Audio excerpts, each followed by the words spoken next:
72 ನನ್ನ first performance as a stage actor ರಂಗಭೂಮಿಯಲ್ಲಿ.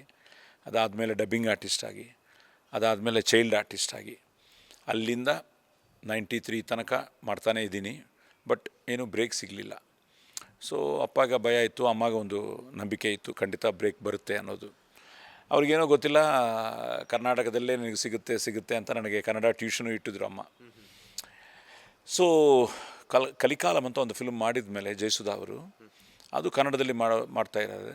ಆವಾಗ ನಾನು ಲಕ್ಷ್ಮಿ ಅವರನ್ನು, ಶ್ರೀನಾಥ್ ಅವರನ್ನು ಒಂದು ತೆಲುಗು ಫಿಲ್ಮ್ ಶೂಟಿಂಗಲ್ಲಿ ಮೀಟ್ ಮಾಡೋವಾಗ ಅವ್ರು ಹೇಳಿದ್ರು, ಸಾಯಿ ನಿಮ್ಮ ಫಿಲ್ಮು ಕಲಿಕಾಲಂ ಕನ್ನಡದಲ್ಲಿ ಮಾಡ್ತಾಯಿದ್ದೀವಿ ಅಂತ. ಇಮಿಡಿಯೇಟಾಗಿ ನಾನು, ಸರ್ ನನ್ನ ಕ್ಯಾರೆಕ್ಟರ್ ಯಾರು ಮಾಡ್ತಾಯಿದ್ದಾರೆ ಸರ್ ಅಂದೆ. ಅವಾಗ ಯಾರೋ ಫಿಕ್ಸ್ ಆಗಿಬಿಟ್ರು, ಇಲ್ಲಪ್ಪ ಯಾರೋ ಫಿಕ್ಸ್ ಆಗಿದ್ದಾರೆ, ಶೂಟಿಂಗು ನಾವು 2 ಮಂತ್ಸಲ್ಲಿ ಮಾಡ್ತಾಯಿದ್ವಿ, ಬಟ್ ತೆಲುಗು ಡೈರೆಕ್ಟ್ರೇ, ಬಟ್ ಪ್ರೊಡ್ಯೂಸರ್ ಕನ್ನಡದವರು ಧನರಾಜ್ ಅಂತ.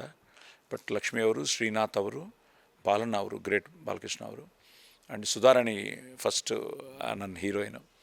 ಸೊ ಅಲ್ಲಿಂದ ನನಗೇನೋ ಆಸೆ ಇತ್ತು, ಈ ಸಿನಿಮಾ ಮಾಡಿದರೆ ಚೆನ್ನಾಗಿರುತ್ತೆ, ಒಳ್ಳೆ ಕ್ಯಾರೆಕ್ಟರ್ ಅದು ಲಕ್ಕಿಲಿ ಫೈನಲ್ ಆಗಿ ಅದೇ ಅಂತೀವಿ, ಸಿನಿಮಾದಲ್ಲಿ ನಾವು ಕೇಳೋವಾಗ ಕ್ಯಾರೆಕ್ಟರ್ ಸಿಗಲ್ಲ, ಅದು ನಮಗೂ ಅಂತ ಬರೆಯೋವಾಗ ನಮ್ಮದು ಅಂತ, ಅದು ನಮ್ಮದು ಆದರೆ ಬಂದುಬಿಡುತ್ತೆ. ಆ ಥರ ನನಗೆ ಕುಂಕುಮ ಭಾಗ್ಯ